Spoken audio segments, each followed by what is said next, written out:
Welcome to Quarantine Spook Show. I'm Kyle Kerezsi.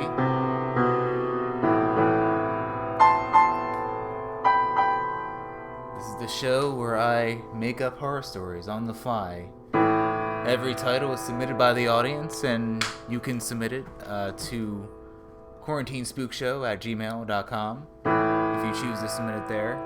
Or tell me in person if you know me. Twitter's also a good place, or the chat online.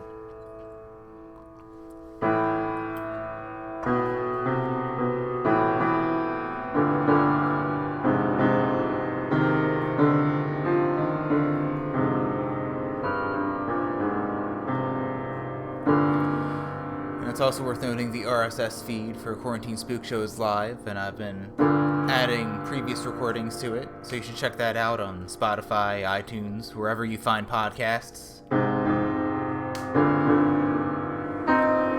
Now tonight's quarantine. I have a raspy voice. Excuse me. Tonight's Spook Show will be a little different. That's right. No. A different Spook Show. No, it's good, different. I don't want change. But in this case, I think it's pretty cool.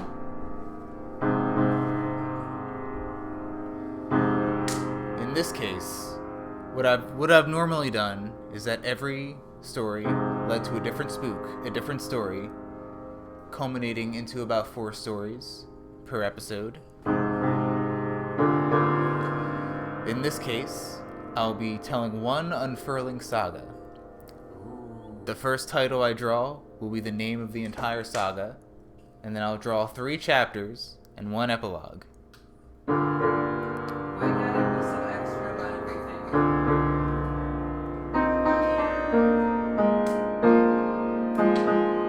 This house is so extra.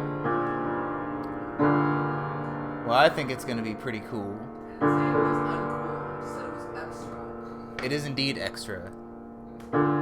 There's a lot of extra in this show. The spider story last week was a bit extra, but That was gross. that was a lot. There's a lot of cum involved. I mean milk.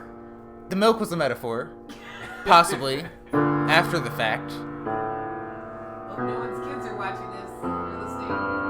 Put them to bed. This is an adult show. Well, during the live stream, there's a little box you can check whether or not it's for kids or not. I said no, this is not for children. No. So I don't have to worry about YouTube advertising the stream to any children. They can be left to their Minecraft videos or whatever the kids are watching these days. Their sweet goat cam, who knows? That sweet goat footage. Spoiler alert. What am I spoiling? There are no goats in the hat. Are there? How would we know? I don't know. I didn't put any goats I in the didn't hat. put no votes. Okay. I'm gonna take your word for it. So I can be plenty surprised if I do encounter a goat title. Well, it's not me. We're gonna do goat exploitation. Alright, now let's find out the title of this unfurling saga. This saga is called The Longest Toenails Known to Man. I got you,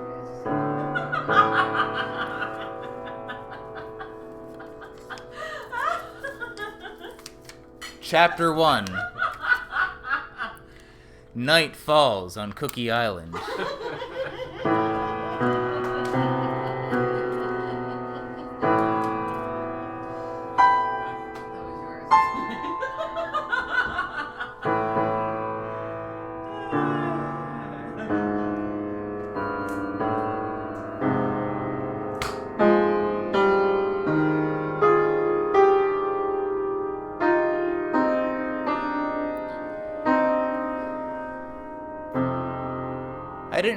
I wouldn't say that I grew up on Cookie Island. Spent a lot of vacations there, spent a lot of weekends there. It was just off the coast where I did grow up. I grew up in a quaint little seaside town in Jersey. And in the distance, there was a little island called Cookie Island.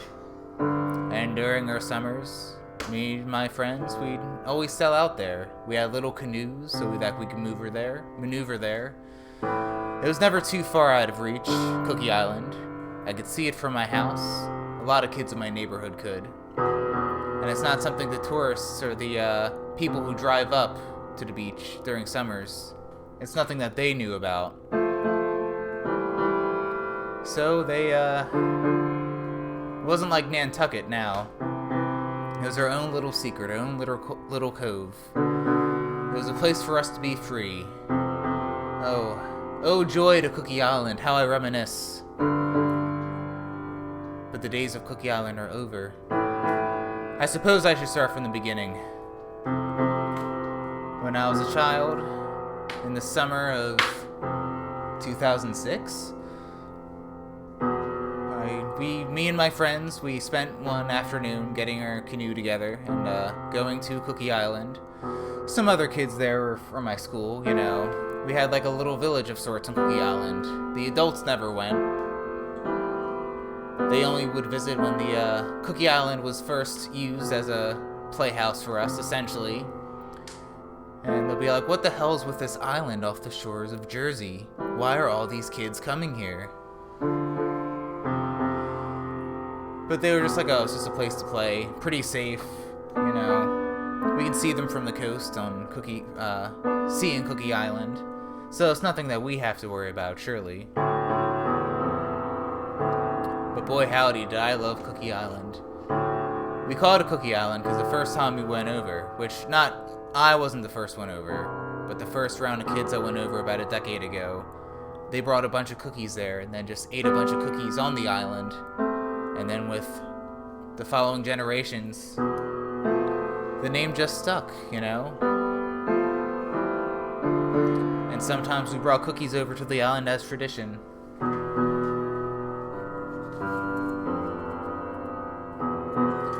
But none of us ever stayed on Cookie Island long enough for night to fall. You couldn't see Cookie Island well from the coast if it was nighttime.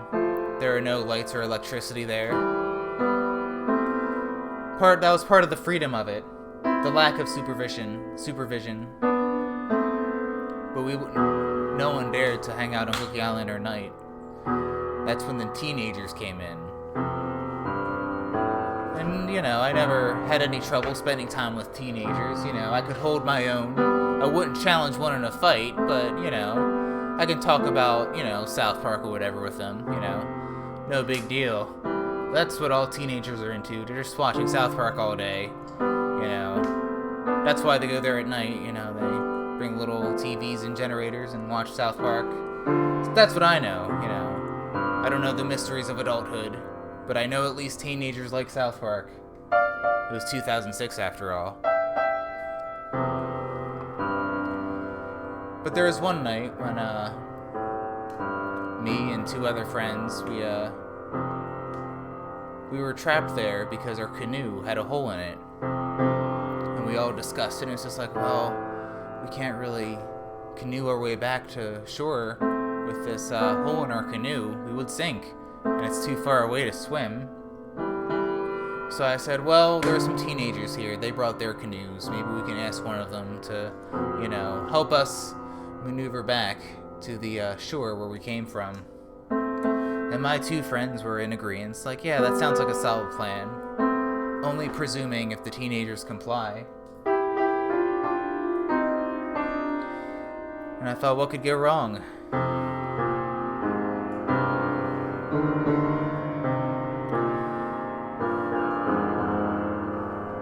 So we approached one of the... So when night fell, we saw the first canoe arrive. And some teenagers were on it, about 4 of them. So we asked, you know, hey, you know, before you guys get settled, we gotta get back to the shore before night officially falls. Can one of you guys canoe with us back? But the teenagers all didn't really register us speaking. They just kind of just went and did their own thing. And we're just like, oh, that was weird. Are we gonna just be like that, staring at the floor when we were teenagers? And I was like, no, of course not. No. Another canoe came, and more teenagers came. I didn't recognize these teenagers, you know. The first batch were in the neighborhood. I think one of them was my friend's brother. But this new batch of teenagers, you know, I didn't recognize them. Maybe they were from out of town, who knows?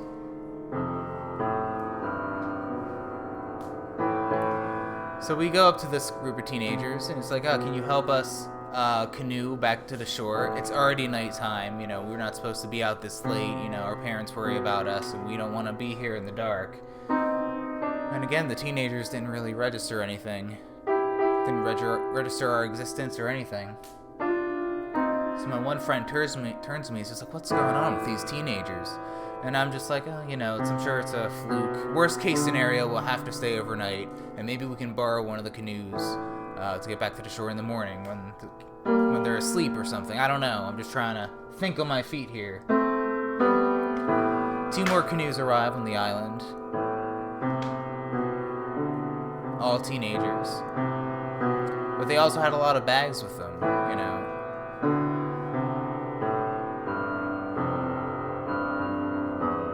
But we asked the teenagers again, hey, can you take us to the shore? We're not supposed to be out here that late. One of them said, well, why would you want to be on the shore and not be on Cookie Island at night? And I just say, look, we're just not we're not supposed to be out here late at night. We really just want to get back, you know. We got school in the morning and all, and I tried to throw a bunch of like little kid excuses as I could, just, you know, so they would take me seriously. But it didn't work at all. One of the teenagers said, just hang out with us, you know, we'll let you back in the morning.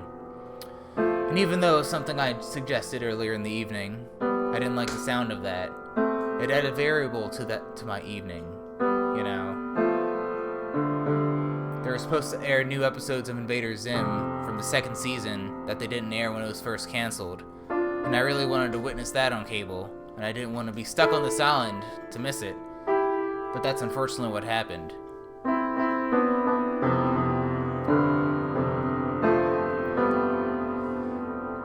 So we hang out with the teenagers. They set up a campfire. They didn't watch any South Park. You know, maybe less people watch South Park than I imagined. I don't know.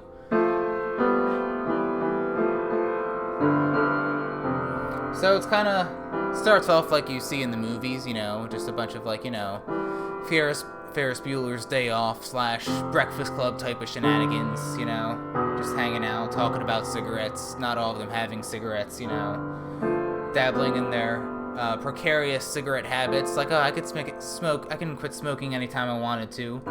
Didn't have the foresight at the time to tell them, oh, it's not quite that easy. I didn't have a smoking habit when I was that young, but I do now.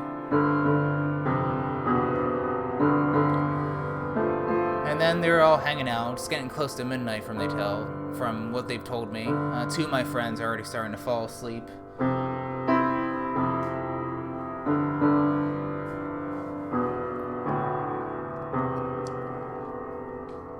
Until one of the teenagers, with a flannel tied around his waist, said, alright, I guess it's time, right guys? And the other teenagers complied like, yeah, let's do it now. A lot more socially engaging than when they first landed on the shore. But one of them had a bottle of vodka that they passed around. Maybe that contributed. Or maybe they were just excited for what's to come. And then one of the teenagers looked at me and was like, you can come if you want to. You know, it's not that much of a big deal. And I was just like, well, I guess before I sleep, you know. It seemed like, yeah, I'll check it out. I'll see why all the teenagers come here at night.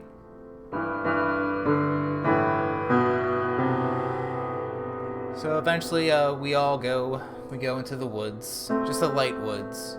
There's a little cove that they encounter.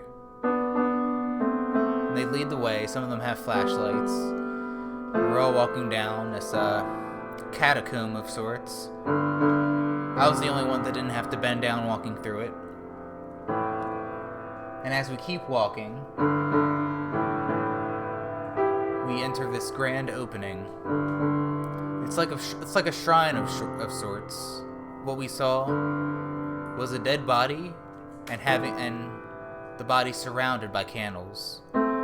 Probably over 100 candles, all melted to different degrees. Most of them all the way worn down, but the wax still remained.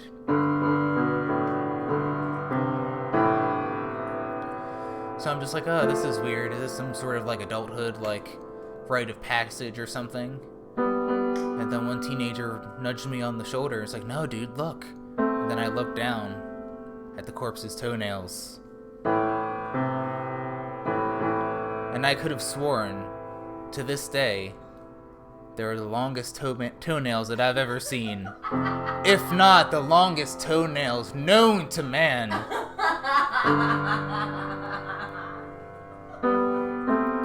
No strange oddity cable show has ever shown me any toenails longer. They're as long as you imagine them.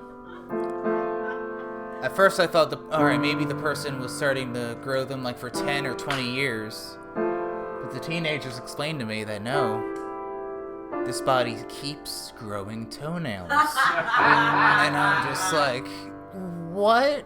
He's like, no, dude, watch. We stay up all night and just watch them grow. It's true. Now,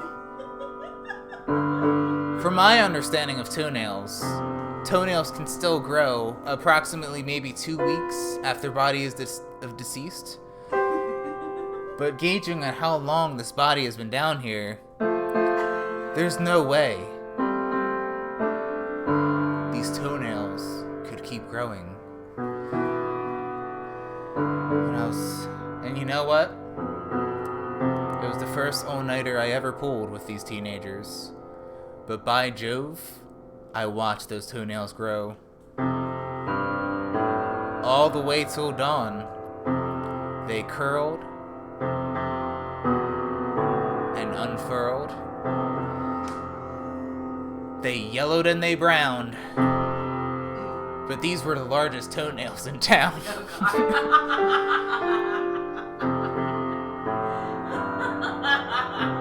So dawn came and the teenagers thought I was cool for staying up all night. And me and my two friends saw me and was like, oh, did you stay up all night? And I was like, yeah.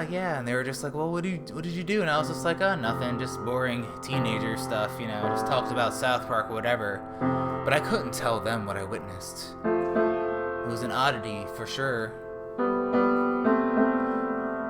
So the teenagers take their canoes, take us with them. We go to the shore. And then, you know, me and my friends never really talked about that night again. But it wasn't the last time we went to Cookie Island.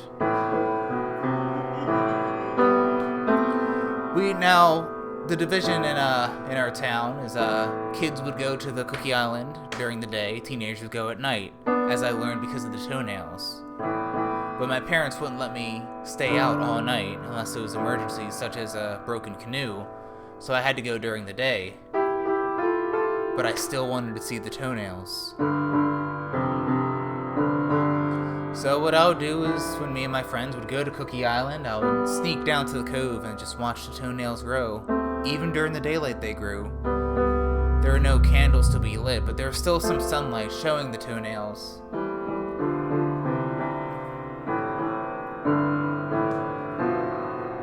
And I was just like, oh yeah, this is a feat.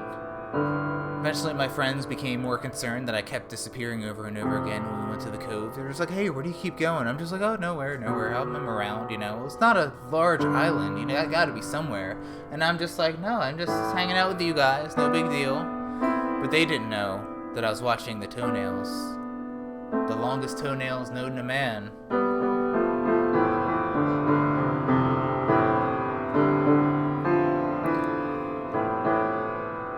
And then one evening, I sneak out of my parents' house. I take the canoe, and I go all the way to the island by myself. I've never done that without help. And I join some teenagers in the ceremony, lighting the candles, watching the toenails. It's better than cable. And I was just like, I can't get enough of these toenails. And another kid was just like, I know, right? And I'm just like, yeah, even if I go to my friends during the daytime, you know, I still gotta watch these toenails. And the teenager says, wait, you've been seeing the toenails in the daytime? And I say, yeah, why? And he says, well, no one's ever done that before.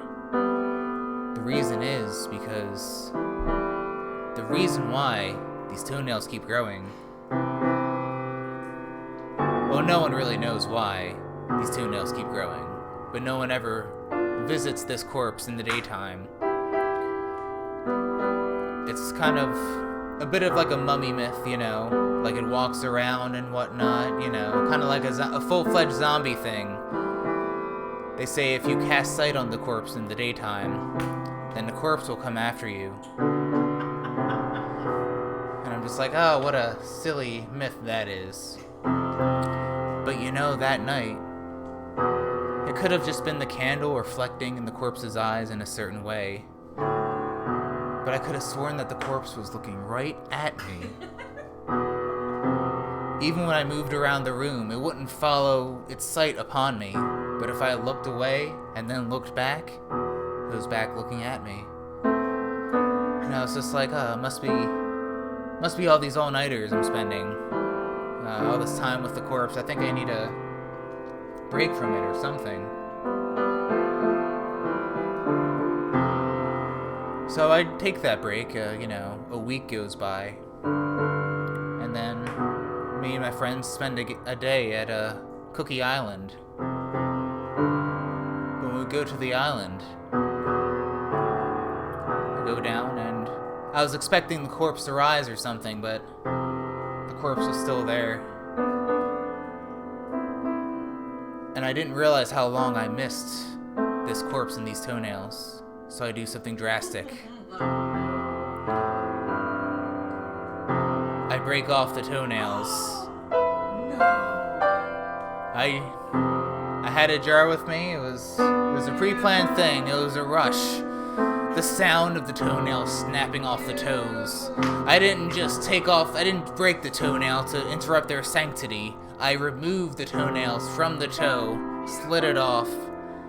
Those decades of curls, I just shove them in my jar. And when I find out that they don't fit in my jar, I just shove them in my bag. I don't think about it, I just do it, and I leave.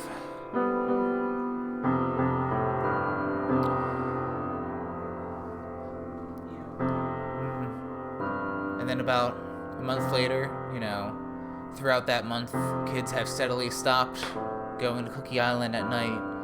They do just to hang out and whatnot, but not the all-nighters like they did before. And eventually one of the teenagers reported the body to the police so that they could be found and picked up and stored in a mortuary somewhere. And I think his name was, I forgot his name. I think it was, Edward Lancaster. I didn't know much about his life. He's apparently been down there for about a decade or so. It's hard to pinpoint the time. But I don't think about that night often.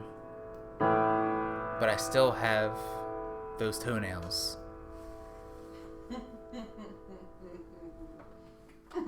End of chapter 1. It's gross. You. When you love toenails, you love toenails. Yeah, I mean, they keep growing, you know? They do keep going. Every time I look down, I mean, when the story was talking about looking at the movie. Mm-hmm.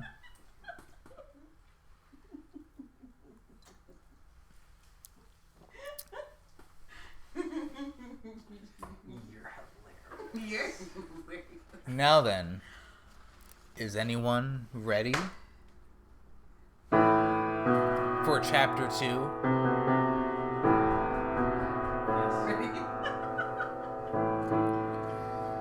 This is a part of the same narrative, the longest toenails known to man.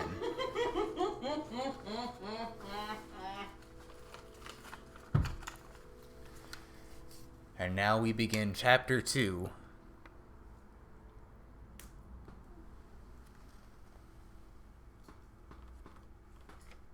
this last word is.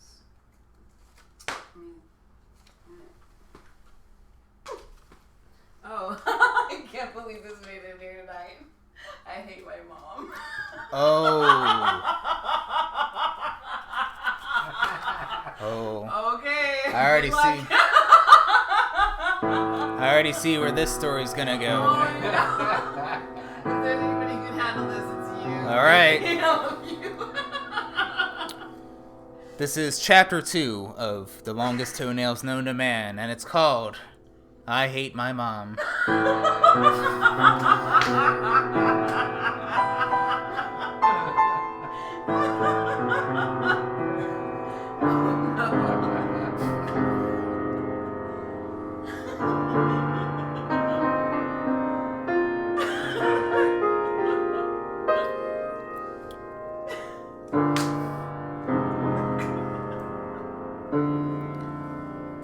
I reluctantly told my mother about the toenails. That I had them, you know, that I kept them with me with every apartment and house that I've moved into.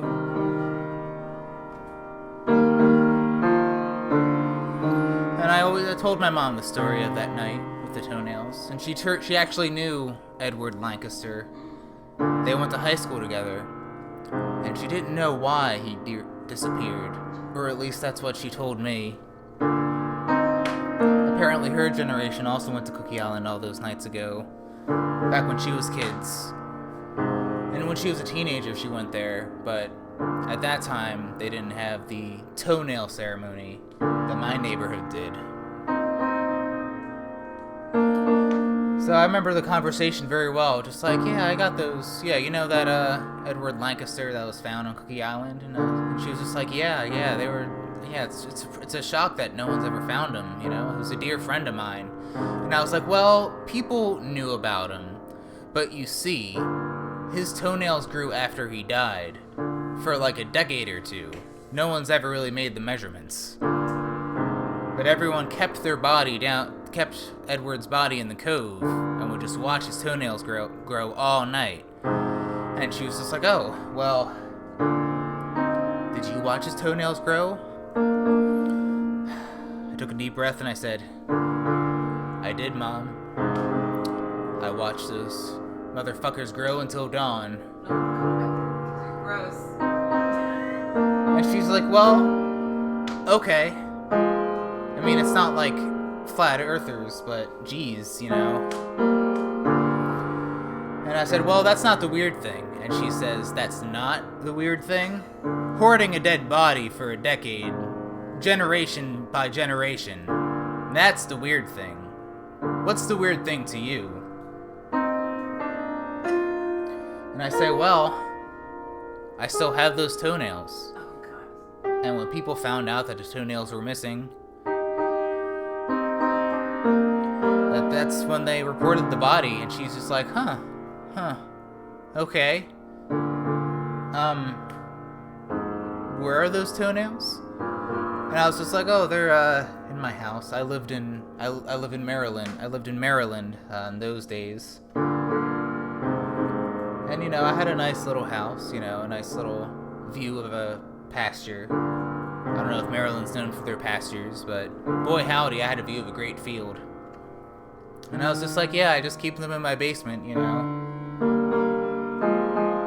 And she was just like, oh, I'm gonna come over and take those toenails. And I was just like, what?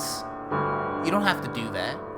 And she's just like, you can't be hoarding those toenails. And I was just like, no. Well, it's just a childhood emblem, Mom, you know, no big deal.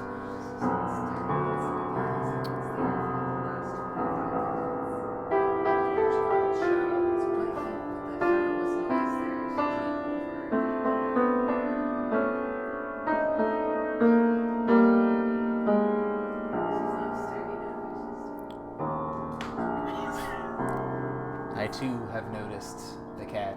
I think she sees a ghost. I thought you just wanted to be near the piano. She's looking at something. There's a cat in the room. That's the brief intermission. Now, The cat that's seeing a ghost. There's a ghost in the room. who's that? Oh, it's just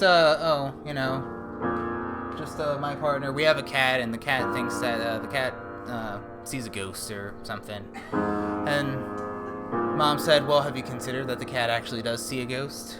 And I was just like, "Ghost of whom?" And my mom says, "Well, the ghost of Edward. He took his toenails after all. And you think you want them back?" And I'm just like, "Oh, Ma, don't be ridiculous, you know? They're just some toenails, just a morbid fascination with the human body.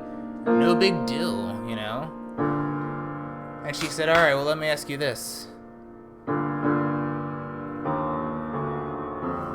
Do the toenails still grow?" I remained silent for about a minute, or what felt like a minute. And I said, "What if they did, Mom? What if the toenails did still grow after they've been detached by the body almost 15 years ago?" And she said, "Well, if the toenails still grow, that would confirm everything I know about Edward Lancaster."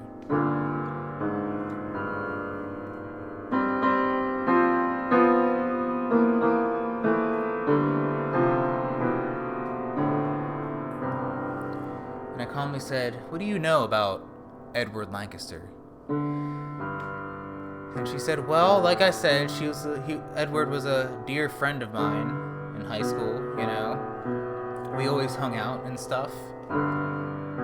But he'd get into these strange contests, you know, about body part. He was the kid that you knew that would eat anything." And I was just like, "Anything?" And I was just like, "Yeah, you know, toilet paper, shampoo, glass once." And I was just like, "Glass?" I was like, "Well, he dulled the edges so it didn't cut the inside of my stomach, his stomach. But he ate that glass for sure." There was actually a Channel 6 news story about him. I could send you the footage sometime. I think it's on YouTube. This was pre-Shoe Nice, and he was just like, "Yeah, I eat things, you know. Edward Lancaster, you know. I'll take requests about what I can eat." And I was just like, "Oh, Mom, that's ridiculous." And she said, "Well, there was one thing that he ate that made him stop doing it." And I was like, "What was that?" And she said, "A dead man's toenails." And I was like, "A dead man's toenails?" And she was just like, "Yeah. Apparently, a cousin of his died, and one of his friends dared him to eat his cousin's toenails. Not a lot, just clipped off little bits of it, and served it on a plate, and he ate it with a spoon, wiped his mouth with a napkin after it. He made a big show of it. He presented it like he was eating fancy lobster at his cousin's funeral." I was at that funeral, you know, and I was just like, "Mom, that's gross. I mean, so what if he ate toenails or whatever?" And she was just like, "Yeah, but that's not the half of it, though. That's when he stopped eating things. When we'd ask him, like, 'Hey, do you want to eat, like, a sock or something? Or, you know, grass or something?' It was hard to top a corpse's toenails. And he was like, no, I don't do that anymore. Those toenails got me really sick. I can't do that. No.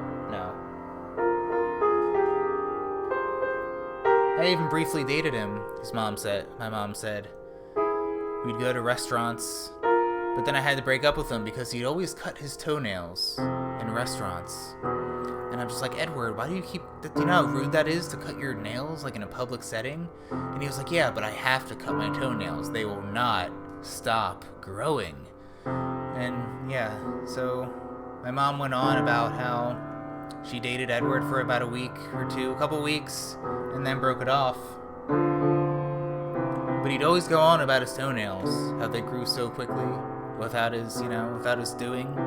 First 4 times faster than his fingernails, then almost instantaneously.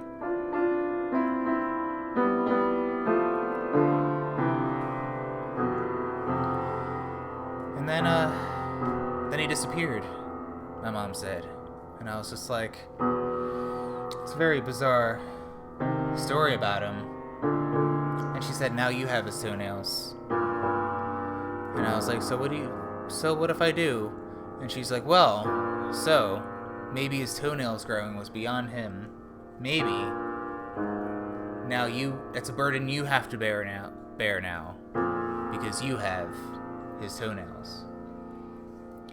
And I'm just like, Mom, that's ridiculous. And she was just like, well, when was the last time you checked on the toenails?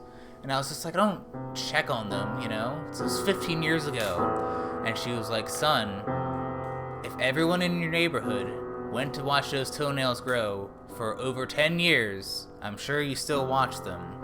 How long are they? And I was just like, it's not that long at all. And she was just like, send me a picture. And I was like, what? Send me a picture of all the toenails that were grown. And I was like, all right, fine. If I can get them all together, I mean, it's it's like wires at this point, They just curl and they're all fine. But I'll do it. So then I go down to the basement. I set up the camera app on my phone. I turn on the light and cast my sight on the entire basement floor. It is nothing but a sea of toenails. All curls that morphed into like waves of the ocean. No. Just like the ocean of Cookie Island. Oh, God. When I went there as a child. And the toenails would move too, even if it was only by increments. It was like a different rhythm of waves every time I cast sight on them. Truly a sight to behold. Couldn't even see the floor. I couldn't use the basement at all. I did all my storage in the attic. I'd say it's about, the toenails were about 6 to 10 inches high, all spread out on the entire... I put my favorite pieces of toenails on shelves. It was a lot like Hot Wheels tracks that I tried to orchestrate all around the basement, all around the poles and all like the ceiling beams. Really a true mastery of outsider art, if I do say so myself. But I can never show anyone this outside my family. So I was just like, you know what? I think it's just like, I think it's time I show this project that I've been working on implicitly this whole time. So I take the picture and I send it to my mom. And then I'm on the phone with her still, ready for the sweet, sweet words of encouragement about how proud she is about preserving this feat of human history and human nature and design. For the species, it's an achievement of the species. If aliens came, we'd show them the toenails, how we preserved it, how we preserved an extension of ourselves.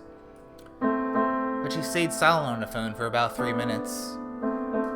And I was like, Mom, you're still there? And she was just like, burn your house down. And I was like, what? She was just like, your toenails are out of control. No amount of moving companies can take that shit out.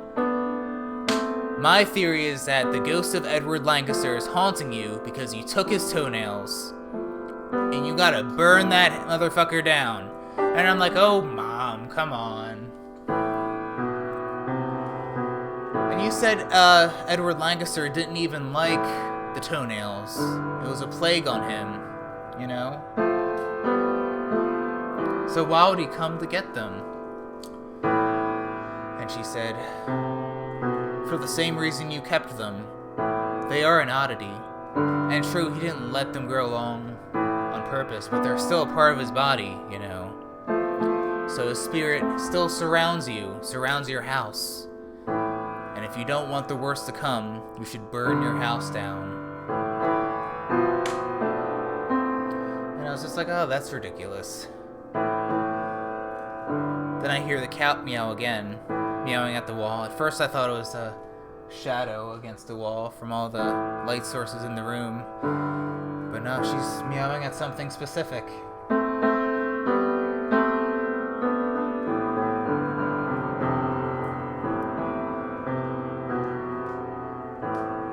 And then I follow the cat down the hall into another room. And then all of a sudden I see the apparition of Edward Lancaster. Looks just like the corpse that I saw upon him from that first day I saw him on Cookie Island. And I was just like, oh shit. And I panic, you know, I didn't know what to do. I wanted to flee my house. That's what a lot of people do with haunted houses do. I'm just like, oh, I gotta get out of here. What should I do? But I can't go empty-handed. So I rush down to the basement. And it breaks my heart to ever clip these toenails. But I know where the roots are stored. All 10 of them. They're at a specific corner of the room. They've stayed in the same spot all the 5 years that I've stayed in this house. So I'm just like, alright. All I have to do is reach that corner of the room. So I had to traverse the sea of toenail. All one extension. All like Hot Wheel tracks connected to each other. I swim and swim freestyle, trying to get it, and then all the toenails move and whatnot. But it's not them moving on their own. It's like swimming in a sea of bones.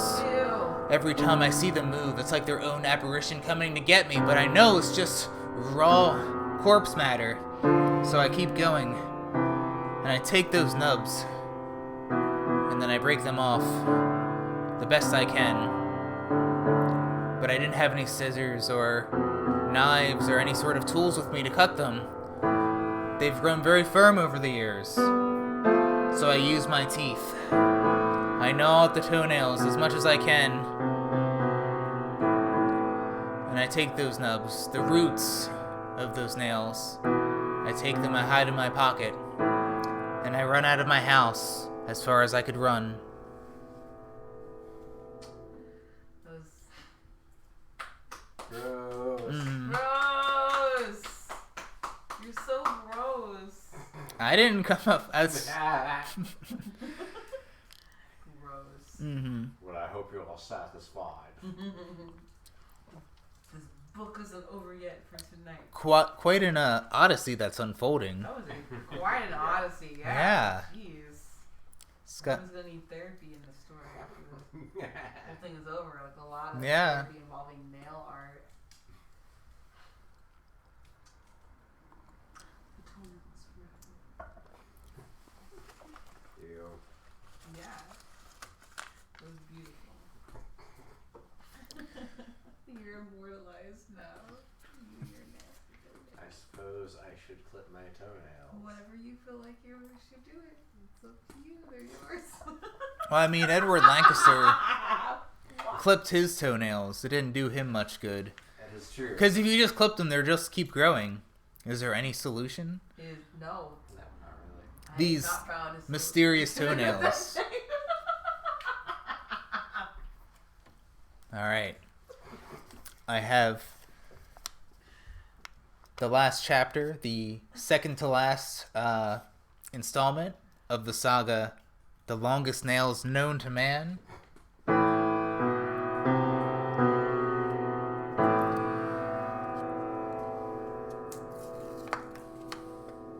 Chapter 3, Stupid Towel. What is it?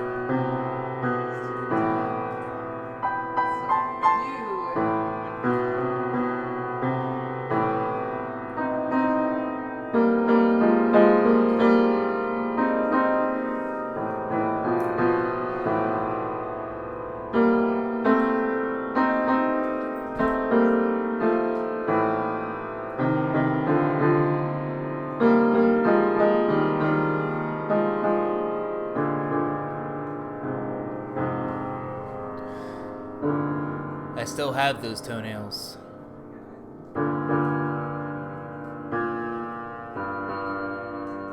That's what I muttered to myself, sitting on the street corner. I had the jar of the 10 roots clutched in my jacket, They always grew, and I had to trim them every day, about 12 times a day, so they wouldn't make the jar burst or the lid pop off. Ew, that's so gross. I dedicated my life to preserving these toenails. Oh God. It was preserving these toenails were probably the closest thing to immortality I could ever reach.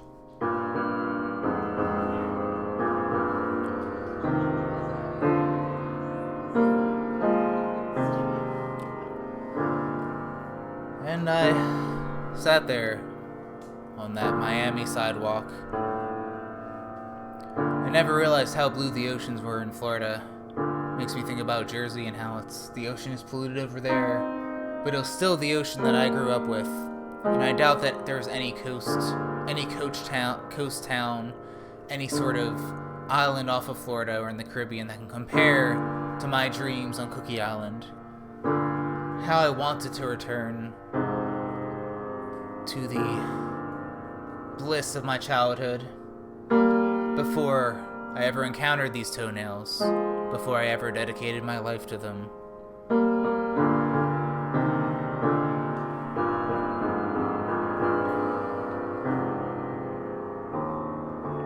I would mainly drift in Miami, you know. Sometimes I could find a short-term job and get enough money to either stay at a motel or just stay at a short-term apartment or a subletted place, you know. I liked Miami overall. They had a nice little thing going, you know. Sometimes I like to go to casinos to gamble, try to earn any money back, still having the toenails clutched to my breast, hiding. No one must ever know about these toenails. The way my mother reacted to them, it was clear that this was my burden to bear. No one else must know about these toenails. So one day in Miami, having my civic duty of preserving these toenails, I walked by a beachfront store,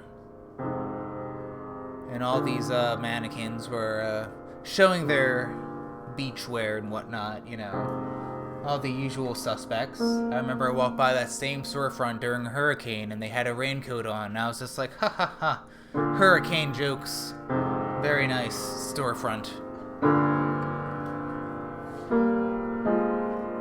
But when I walked by,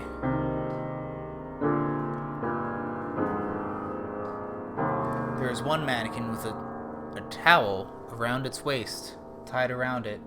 It reminded me of one of the teenagers that tied a flannel around his waist on that fateful night on Cookie Island, when all these shenanigans began.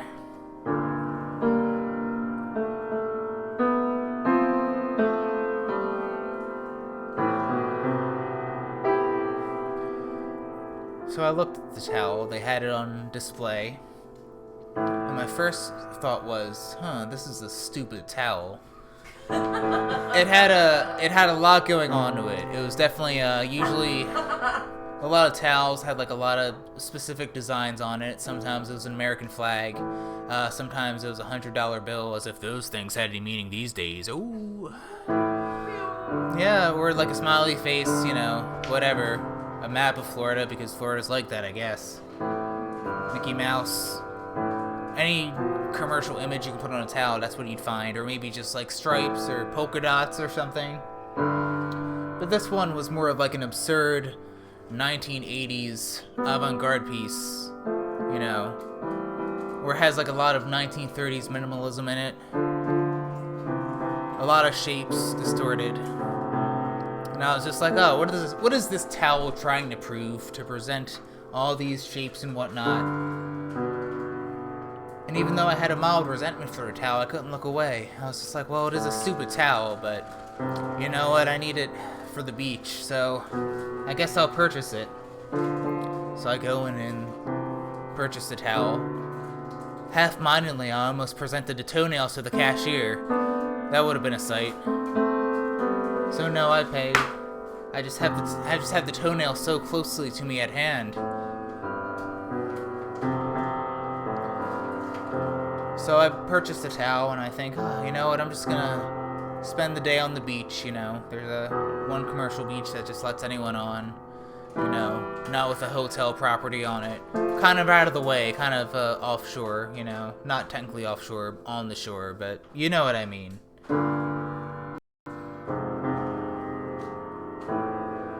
So then I go to the beach, and I set up the avant-garde art towel on the sand, and I think to myself, it's time to clip those toenails. So I take them out. I have my signature nail clipper. It's encased with gold. And I cut them, and I leave the shards, you know, in the sand.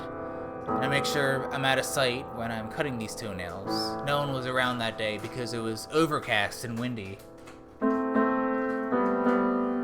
So I clip the cut toenails in my usual regimented way.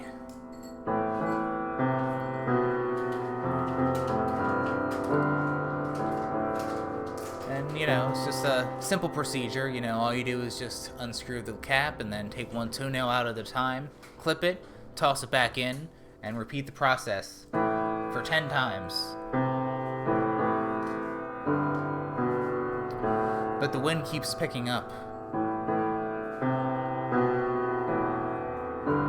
And then someone approaches me and it's just like, hey, my hat. And I was just like, what?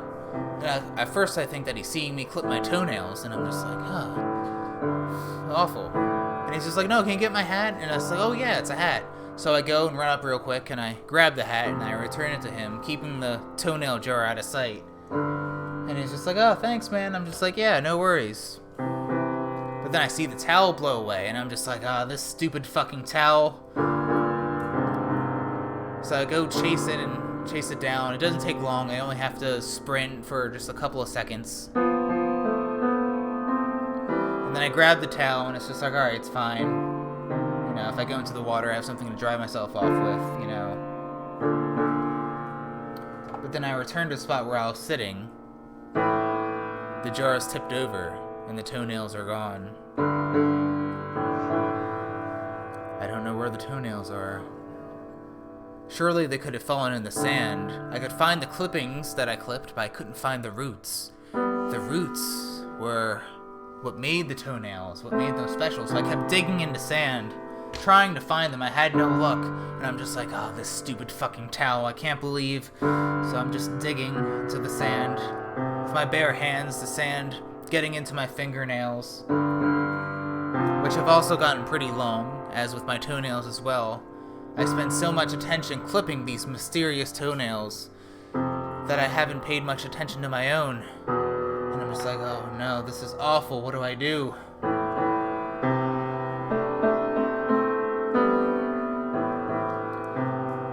I freak out, I panic. I don't have any memories of my life that existed before the toenails. They were everything I had, everything I was. What do I do without these mysterious toenails? So I just sit down. I just sit down on the sand, really contemplating, you know, what my life has unfolded to, just preserving all of these toenails. Then a moment of clarity hits, and I think, they're gone. There are no toenails to take care of. And I nod slowly to myself, and I'm just like, yes, the burden has been lifted. I don't have anything to obsess over. Oh, how wonderful. I can revisit Cookie Island without any sort of resentment over what it's cast upon me. You know, I can rebuild a toenail-free life is in store for me. And I think about the relief that the toenails are finally gone. I couldn't believe that I obsessed so much over them. And I think to myself, well, I suppose it's not immortality now, because the toenails are gone. So I get excited. I return to the motel room that I was staying at during the past 2 weeks in Miami. As I've said, I've switched from motels to short-term apartments, and this string I was in a motel. And I'm just excited. I got my stupid towel and everything, and I'm just like, this is a new beginning. I can set forth on whatever my life can be. So then, I just take off my shirt, I take off my sandals, and I notice I haven't trimmed my toenails in a while. And I was just like, well, I better use these clippers for something.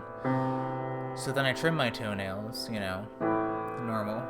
And then while I was staying in that motel for the next week, I was trying to find a second job so I can raise money to travel somewhere else, a new change of scene for Miami.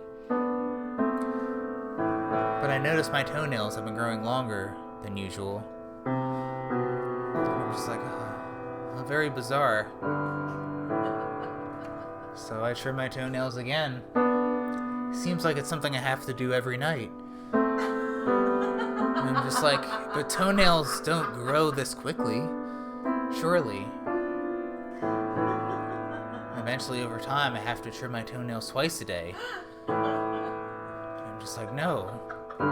This is ridiculous.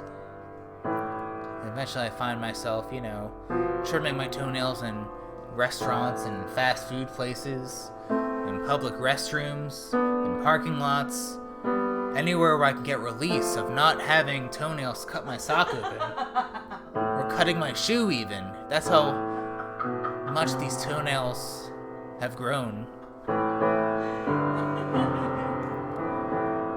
And eventually it's become so much more difficult to get my life back on track with these fucking toenails I have to clip several times to a dozen times a day. And I sit in my motel room and I just think, if it wasn't for that fucking towel, that stupid towel that I had to chase down.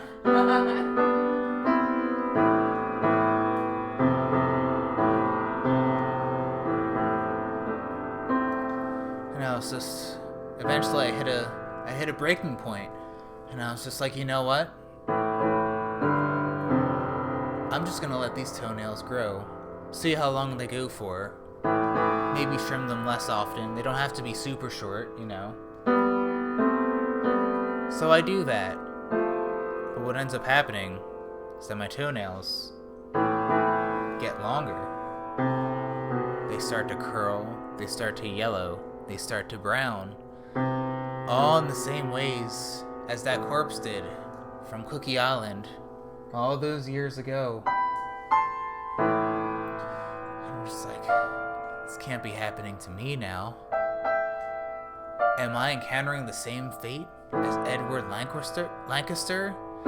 Is this a curse he bestowed upon me? No, it's impossible. I'm just... Eventually, and then one night I'm trying to walk down from my motel room from a job I had at a gas station, walking at 3 o'clock in the morning. It was an hour drive because I didn't have money for bus fare. My feet keep hurting because all my curled toenails are just like stuffed into my shoe. It's such a driving, prying pain. And I was just like, I can't take it anymore. And I just... So, as I'm walking by a Home Depot on the edge of the highway. I run to the Home Depot, run through the parking lot. And eventually I find a nearby brick and break the glass from the Home Depot. I sprint through the aisles. And I grab a chainsaw. The alarm's going off, but I don't care. I just have to get rid of these fucking toenails once and for all. Yeah. So I'm grabbing the chainsaw. I run out of sight from the Home Depot. I find some place on the edge of the highway, secluded by some palm trees or whatever's in Miami. I'm behind some rocks. I can still hear the cars passing by one at a time. And I pull the chainsaw, but it doesn't have any gas. And I'm just like, shit, what do I do? And I keep walking again, trying to conceal my chainsaw, but it's a chainsaw. It's pretty hard to conceal. There's a giant blade on it, But it's also Florida, so I guess I can get away with that sort of thing? Who knows? Not to diss Florida in any way, Anyway, I find a gas station, and I go in with my chainsaw, and And the dude's like, whoa, whoa, whoa. And I'm just like, no. I need some gas for my chainsaw. And he's just like, what? I need some gas for my chainsaw because I need them to cut my toenails. And I'm just like, please? And he says, we got some canisters in the back. You can buy one. But I want you, your chainsaw, and your toenails out of here. And I'm just like, yes, thank you. And then eventually it starts to rain a little bit. Which doesn't happen often in Florida. So I fill the chainsaw with gas, and I find another secluded spot among some trees, and I can see the ocean in the distance from where I'm sitting, off a cliffside view. And I take the chainsaw and I fill it with gas, and I turn it on, and then it's revving louder than anything. I'm worried that people will hear, but it's in a secluded enough spot where I should be in the clear. I'm like, okay, the time has come. So I go for the chainsaw, I rev it, it's going, and I cut off all my toenails, one after another. I did what I could to keep my toes intact, but none of them had any nails to speak of. I took off a lot of flesh and skin off my toes. And all 10 toenails, still intact, were just spread out on the grass before me, all curling and still growing even. And I'm just like, okay, my toes are bleeding. It may take quite a bit of time to learn how to walk properly again, but I think I can do it. I think I've finally rid myself of these toenails. Oh my god, you're gross. And I sit there in relief, the catharsis of it. I don't care that my feet are bleeding. It's just finally over. The toenails are ridden from me at last. It's all thanks to that stupid towel to provoke the chain of events that led to this relief and bliss.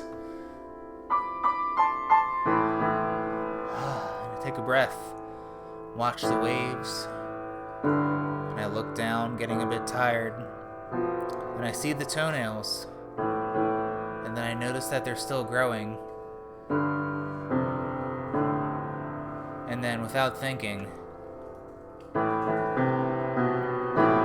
I take the toenails and put them in my pocket, and then leave with them. Ew. Disgusting. That was disgusting! It's so gross. What's wrong with you? It's so fucked up, man. What's wrong?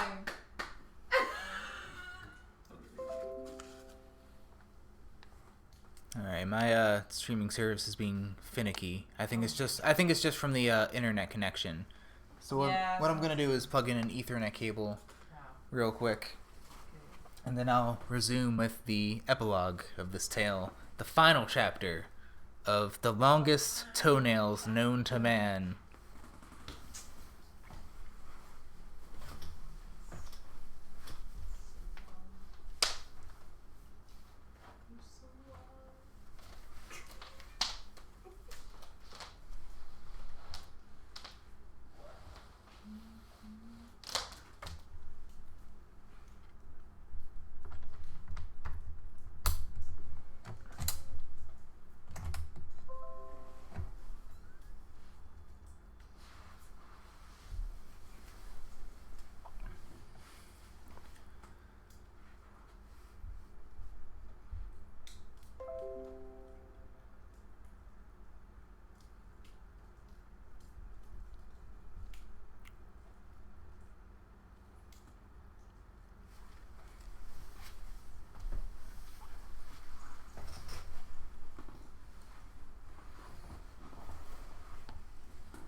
Alright, it seems like the stream is buffering and whatnot, but this will be recorded, so it can still exist as the audio will still be intact. Good. The video on YouTube.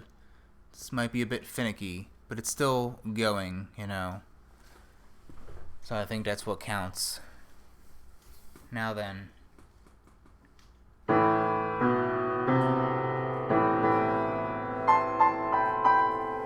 It is time for the epilogue and the final chapter of the longest toenails known to man.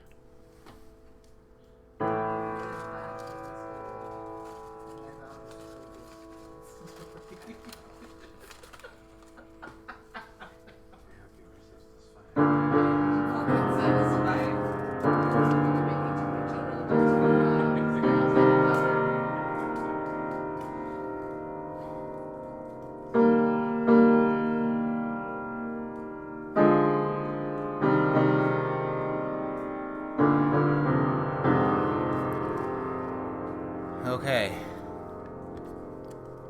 The epilogue and final chapter of the longest toenails known to man is called Mirror Image.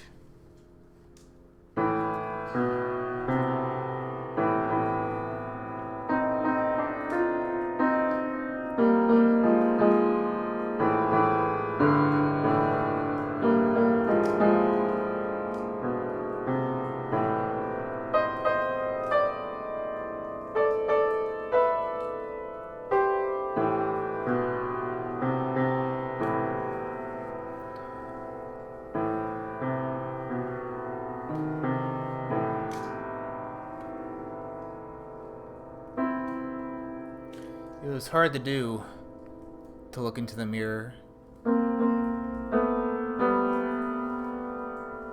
But I've done what I could after this lifelong toenail odyssey. It started innocent enough, just a morbid curiosity with toenails and their ability to grow after death. But then it turned to an obsession, taking the toenails for myself. And then it turned into what I believe to be a supernatural curse. And not only have my toenails been bestowed with this mysterious curse, but now I have to live with the shame of it. Dr. Thaddeus chewed on his pen for a while after the rant of this toenail odyssey. Dr. Thaddeus was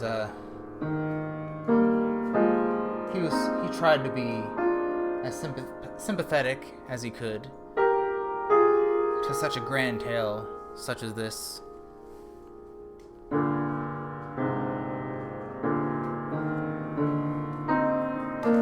And he was just like, well, Ronald, I think that was a lot. And Ronald said, yeah, it all started with going to Cookie Island when night fell. And the doctor said, yeah, that's right. And Ronald went on, and then, I kept in my basement. They grew for a long time. And then Miami happened, and now I have a lot of flesh missing from my toes, but I'm trying to get over it, Dr. Thaddeus. I just want to be well. Dr. Thaddeus looked into Ronald's eyes. He seemed earnest enough. But he's had patients before where they were obsessed with something and then tried to communicate that they were over it, and they were clearly not. So Dr. Thaddeus took some time studying Ronald and his mannerisms. He's just like, alright, well, so what happened after you cut off the toenails with a chainsaw outside of Miami? And Donald said, well, I kept those toenails for a while, but eventually I couldn't keep up with it anymore.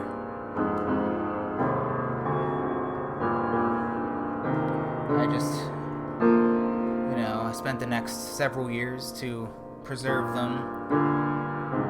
Eventually it became futile.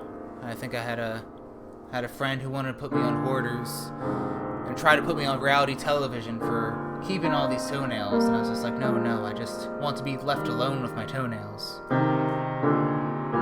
But eventually I got rid of them in the best way that I knew how. And Dr. Thaddeus said, well, how's that? And Ronald said, well, the way I figure it, this all started because I stole toenails from a dead man, from Edward Lancaster. Dr. Thaddeus says, yes, the man you saw on Cookie Island. And Ronald said, that's right. But then the same curse started to be bestowed upon my toenails, and which I kept for a good while after that. And Dr. Thaddeus said, right. So then Ronald said, so the best thing that I could do was I went to the cemetery in Jersey where Edward Lancaster was buried. I dug up his grave and threw my toenails into the casket. And Dr. Thaddeus says, whoa, Ronald, that's illegal, man, you know? It's not a act of violence against someone, but, you know, you tampered with someone's remains, that's bastardly. And Ronald said, no, don't you understand? This is making peace, this is coming to terms. I have returned what I've stolen, and ever since then I've been far more adjusted. My family and kids have been talking to me again, and I've been seeing therapy. I've been seeing you, Dr. Thaddeus. And Dr. Thaddeus says, yeah, well, that's progress, but you still have a lot of complexes that have come from all this toenail hoarding. I think it's kind of damaged you in some ways, and you have to do a lot of work to become well once again. And Ronald said, I know, but I'm willing to commit to that change. And Dr. Thaddeus says, well, alright, but I think the first thing that you should do is contact the Lancaster family and tell them that you buried your toenails with Edward Lancaster. And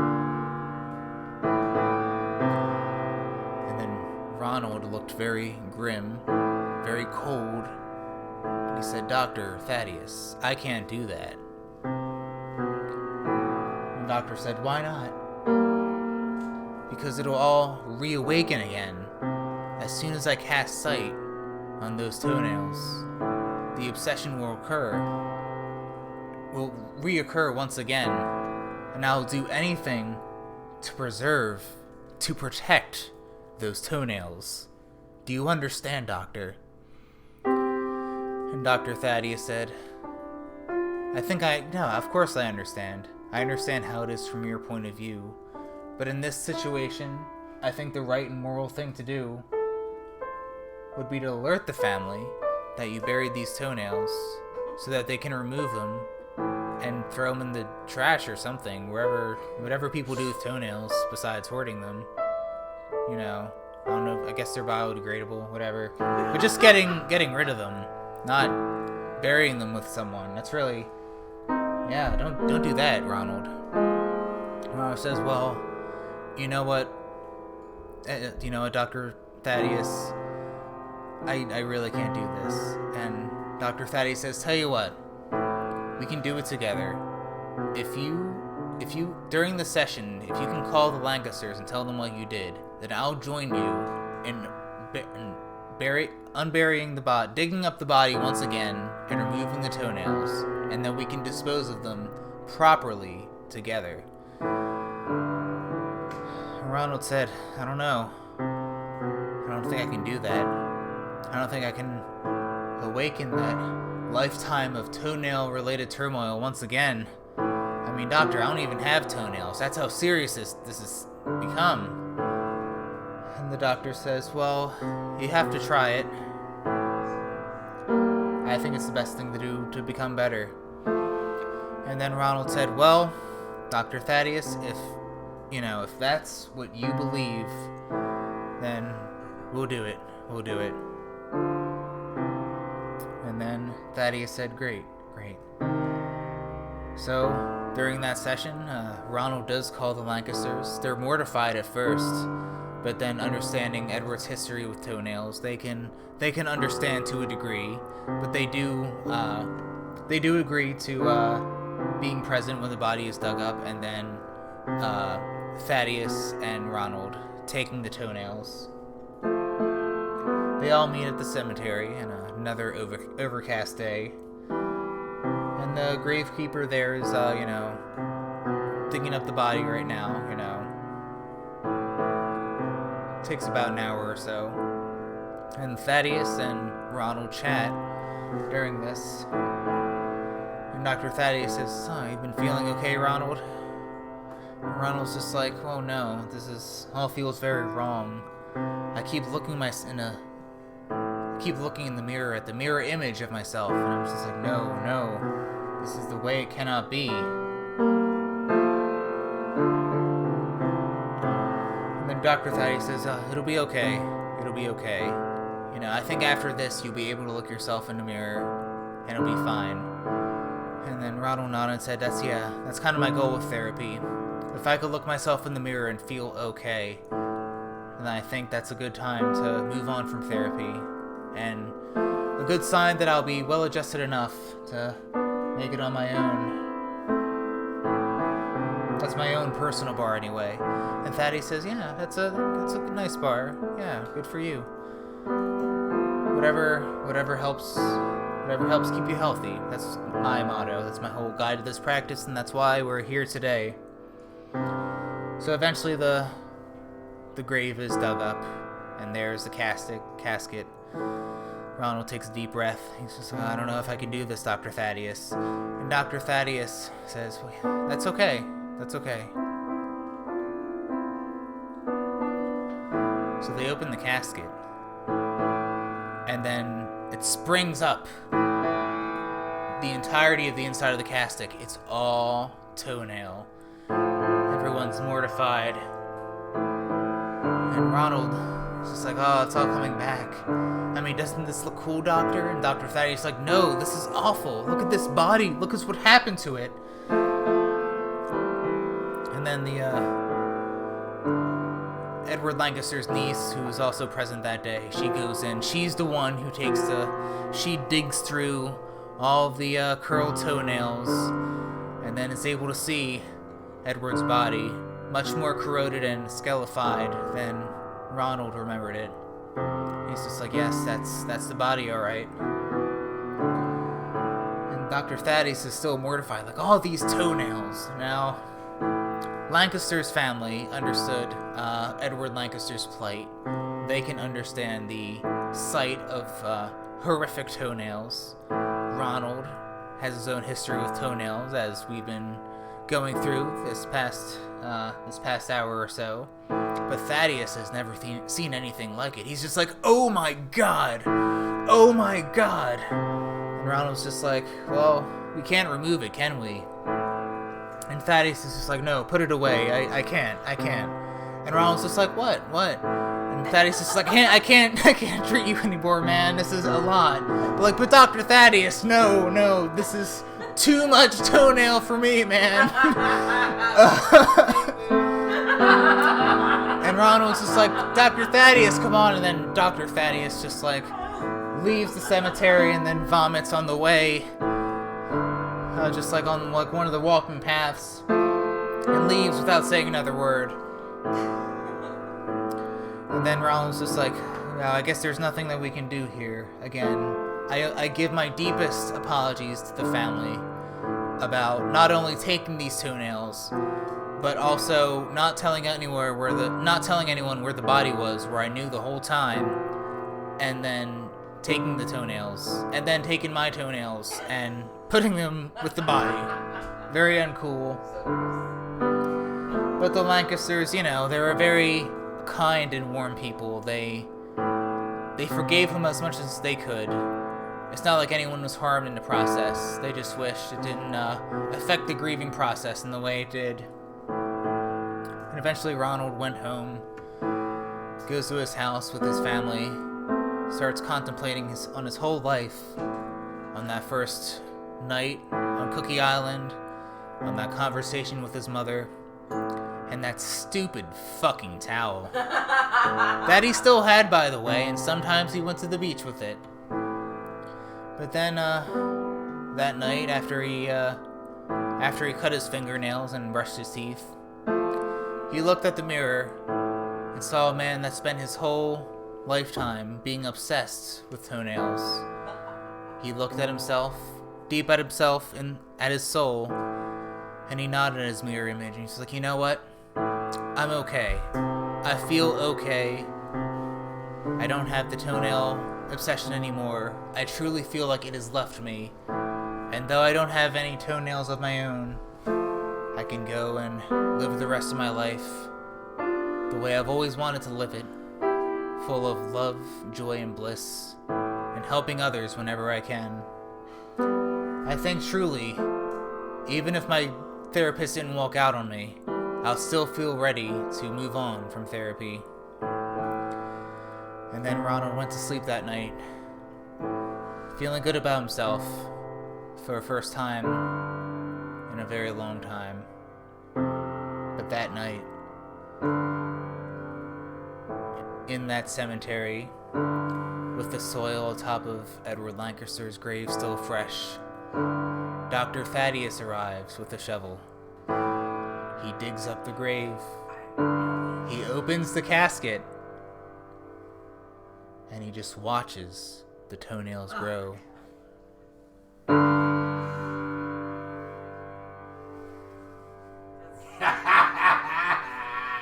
So gross.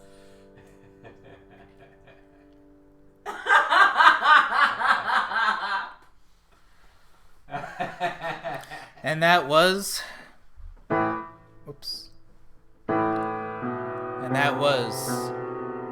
the longest toenails known to man. Nasty. Nasty. I hope Lauren's listening so she knows how gross you are. She probably already knows.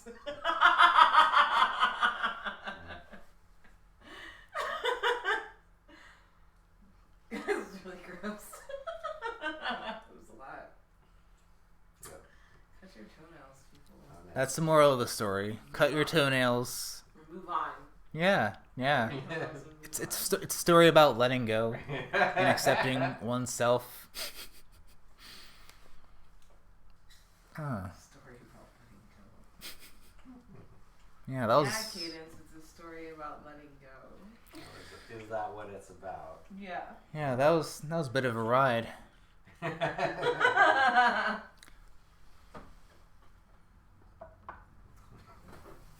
All right, I'm gonna do a little outro here.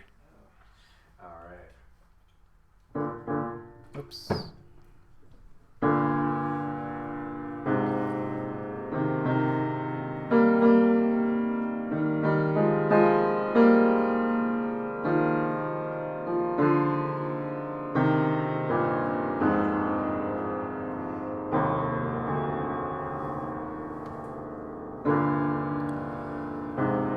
And that concludes tonight's Quarantine Spook Show. I hope you enjoyed this. What did you? Well, No, that's fine. I actually have the energy for perhaps one more spook. Do you want an encore? I can do an encore. Okay. I'm gonna do an encore. All right. All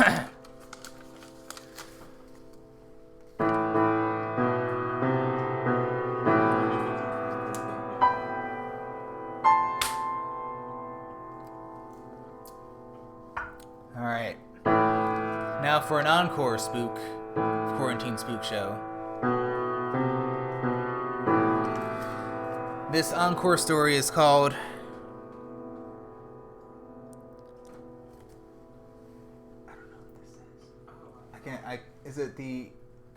Is it the Invisible Man? Yeah. Looks like it. All right. This next story is the Invisible Man.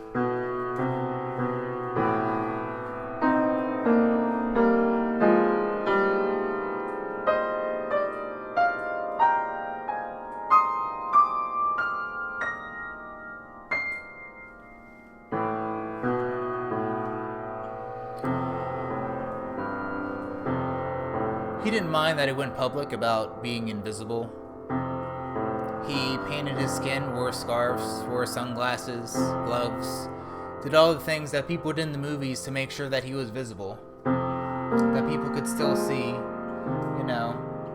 He tried to eat in a way so that no one could see him chew. so that they could see the food mush itself and then just like go downward and then vanish. As soon as something digested, it also vanishes. Or does it? It does not.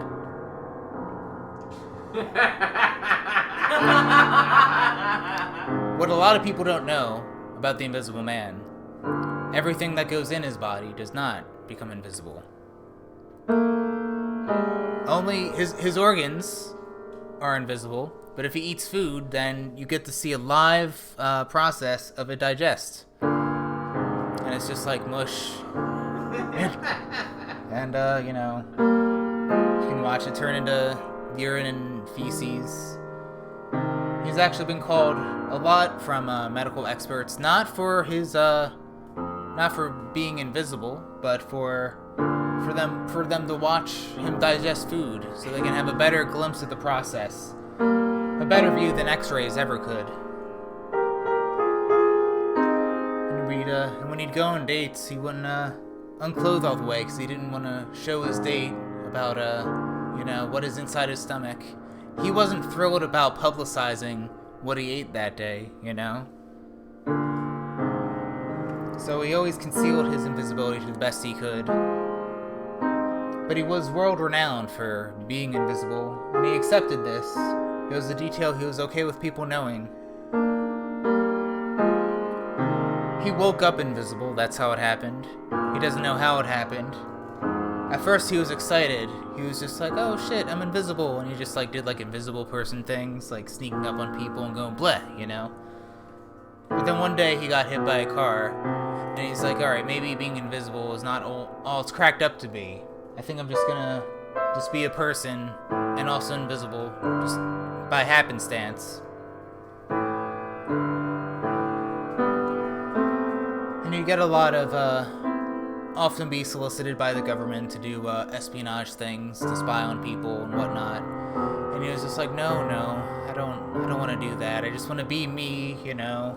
I work at a bank, that's exciting, you know. And no, I don't rob the bank just because I'm invisible, you know. I'm just a simple bank teller, you know, and yes, I'm invisible. I'll take pictures with people unsheathing my face to show that there's nothing there. Even though a lot of people can say they pose with the Invisible Man by just standing next to nothing, you know. That's what he suggests to people as a joke. Like, you could just stand next to nothing. And the people are just like, haha, Invisible Man. You're invisible and charming. And he was just like, yeah. It was pretty rare when he actually used his invisibility for advantages, you know. There was one day when his house was broken into, so he took off all his clothes and then ran and called the police and did that whole thing. But he but based on his very simple life, he rarely had to flee from anything, you know.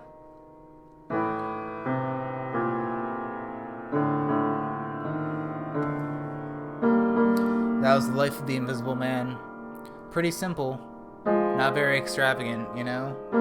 Not like a weird, like, Kevin Bacon thing, or like that older movie that also had an Invisible Man, or League of Extraordinary Gentlemen, you know? It was just like, yeah, I just happen to be invisible.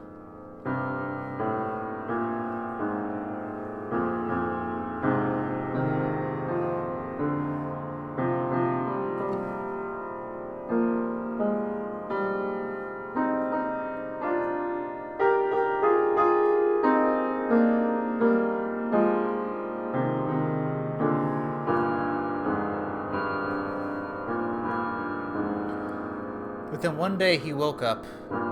He usually slept in pajama bottoms or something, you know, so he didn't freak himself out for not being there. It was a struggle that he had when he was first invisible, where he couldn't see himself and thought he died or was a ghost, but he was just invisible.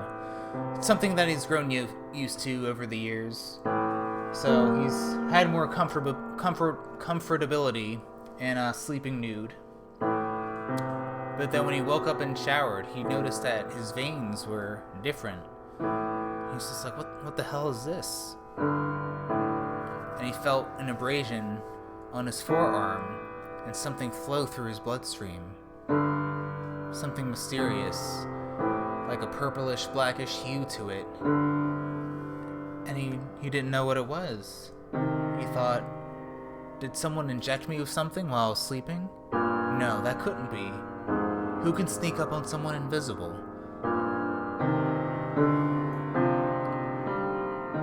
But the things in the goo in his veins didn't go away for a long amount of time. He shows it to colleagues, and he's just like, "Oh, you better see a doctor or something." He's like, "Yeah, I think I'm going to." There's a doctor that he's been to for a while. The only thing, the doctor knew that there was nothing different about him anatomically other than he was invisible. So he tried to get a blood sample. The blood was invisible, but the goo was not. That was already starting to dilute into the bloodstream a little bit. So he analyzes it a little bit. Takes about maybe 2 weeks. Then the invisible man gets a phone call. And he's just like, "Hey, dude, we have those results. They were pals. They went to bars together. You know, they called each other dude." And the invisible man says, "Yeah, so what's that goo? It's still flowing through me. It's starting to hurt a little bit." And the doctor says, "Yes, it's poison." It's like, "Poison? What?" "Yeah, someone poisoned you in your sleep, and now it's killing you slowly." "Well, I've had this flowing through my veins for a few weeks, you know. Wouldn't have killed me by now?" And he's just like, "Well, maybe it's something about your invisibility that's kind of staving it off somehow. But, yeah, it's gonna strike you down at any moment." He's just like, "Oh no, well, is there an antidote? Like, what do I do? What is this poison?" And the doctor says, "Well, it's some sort of, it's from snake venom. One of those snakes. I don't know which one. I don't study snakes. I study people. I don't know what to do in this situation. Sorry, dude. You're on your own on this one." Then the doctor hangs up. And then the invisible man says, "It's really so strange." So he goes and, gets, the next morning he gets up and gets the paper. And then someone throws a rock at him. He's just like, "Hey, what was that?" And someone shouted, "I see you!" He's just like, "What?" Like, after he sees the poison through his veins, and it's just like, "Well, yeah, people can see me digest food and stuff. But I'm still invisible, aren't I?" He goes to the bank and still wearing clothes and covering his skin so people can see him do facial expressions and whatnot. But he still never feels completely invisible. It didn't occur to him how much of a thrill he had of being completely unseen, but now he's kind of seen.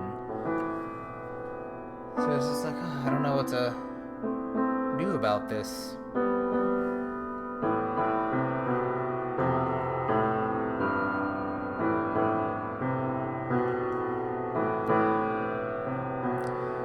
Eventually, he goes to a different doctor. And then he's asked about the poison once again. This doctor analyzes it. And he says, "Yeah, we have a antidote for you, further down in town, just south of it. Go to this address at this time and you can pick it up." He's like, "Oh, is it a pharmacy?" He's like, "No, not quite a pharmacy. You'll see. And the invisible man says, "Oh, that's pretty strange, but okay." So he drives down and gets out of his car, wearing his civilian clothes, still being seen with the makeup and the masking and the heavy clothes and gloves, all that. Sunglasses. And then he goes to the building, but it's just like a large warehouse, and he's just like, "What the hell?" And then everything goes black and cold.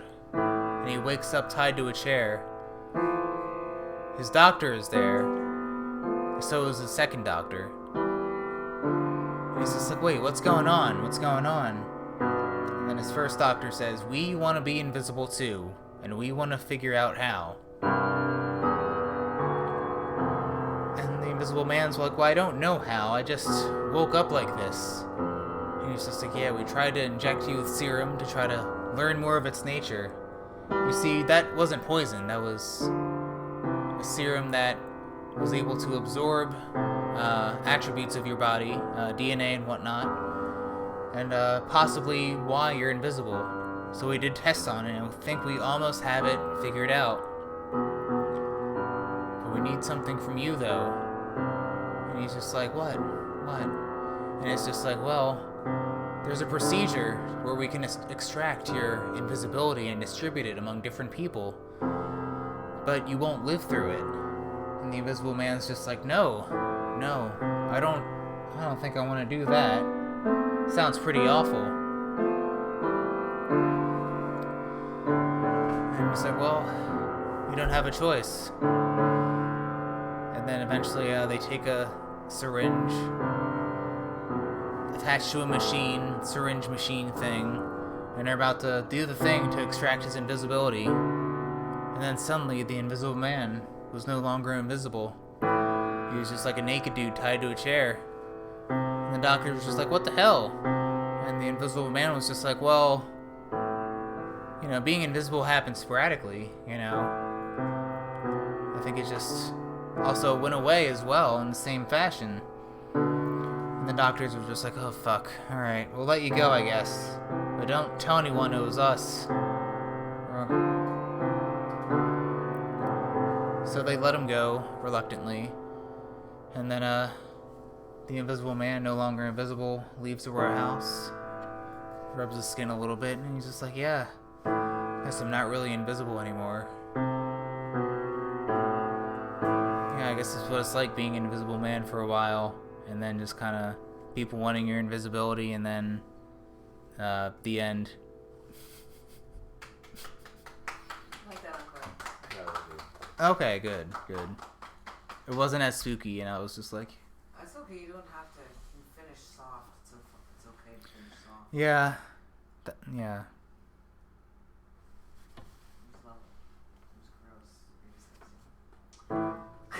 Oh, the toenails. Now that thus concludes Quarantine Spook Show.